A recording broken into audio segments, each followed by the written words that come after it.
For those who don't know it yet, there are no one-ways in Source 2. For some that's upsetting, but for others that's a very good change. To start with, smokes have always been a part of Counter-Strike, and one-way smokes of course provided players with the ability to see enemies while remaining invisible to them. Of course that's an advantage for those who know how to play the cards right, but for others it's not so fun.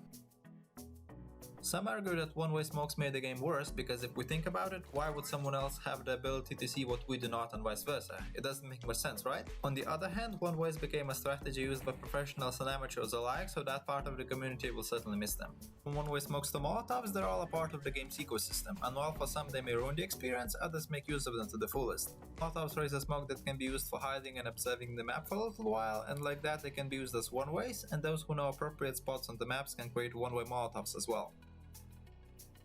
There are even people who made use of glitches in the old version of CS. Sometimes one could throw a grenade or raise a smoke behind the smoke itself and see enemies in the smoke for a little while, or sometimes even throw a smoke then a molotov behind it and be able to see enemies for a short period of time too.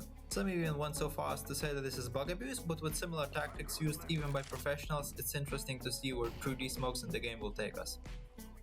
In my opinion, I think that it's good that the smokes are now service-sided, but if you want to weigh the value of smokes in Source 2 for yourself, you can use something that's called a decision matrix. Make a table with two columns, one column is for and the other against. Take a couple of factors relevant to one-way smokes, assign an importance number to each of them in the brackets next to them. 1 is the least important, 5 is the most important. Then assign each of them a number from 1 to 5 in each column. For example, if the fact that the one-way lasts only for 15 seconds concerns you, in the for column you may give a score of 1, while in the against column you give a score of 5.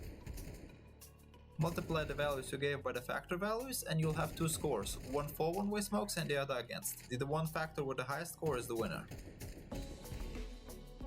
Tell me about your results and what you think about one-ways in Source 2 in the comments, and until next time.